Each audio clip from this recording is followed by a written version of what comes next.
Hello and welcome to another edition of Books Are Fun, where books are fun.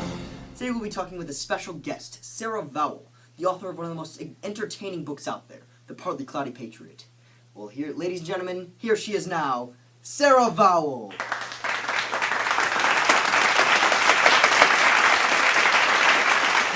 Thank you. Glad to be here.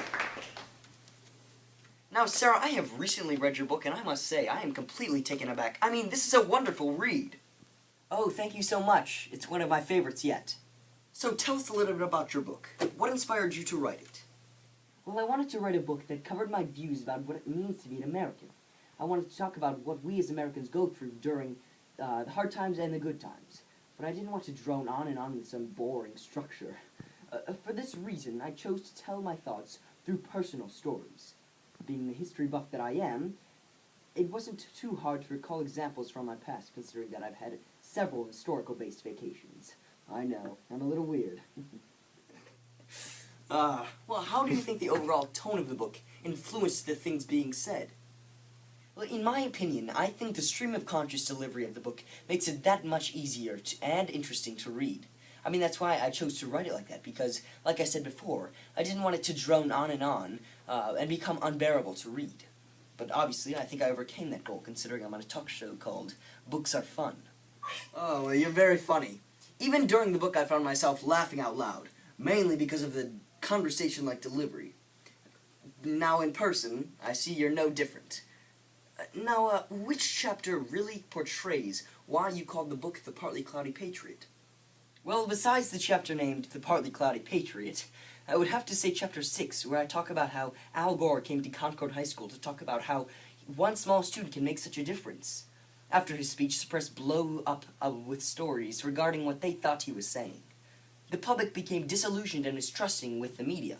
This is a prime example of how sometimes being an American with the privilege of free press can turn into a mess, which can, in turn, make you skeptical of the system, or in my words, partly cloudy.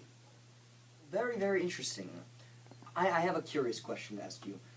What chapter was your favorite? Oh, that would be the one titled, Tom Cruise Makes Me Nervous. I actually wrote that one in a relatively short amount of time. It's not necessarily relevant to my main point, but I find it hysterical. I always love hearing movie references and actually understanding them, so I threw in several references to some of the best and most well-known Tom Cruise movies, along with reasons why I'm scared of him. It's very entertaining. I like to write about things that not only entertain me, but also my readers. So what can the readers take away from the book?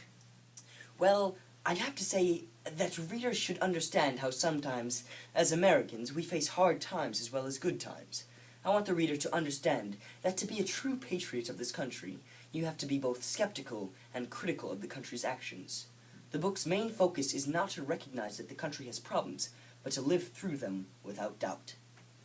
I agree. Now, what gives you unique perspective on the issues in this book?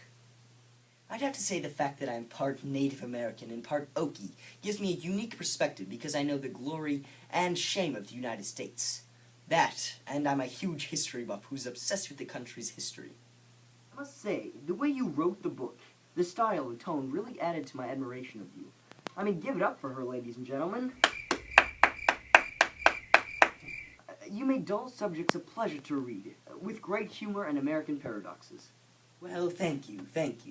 Well, unfortunately, that's all the time we have today.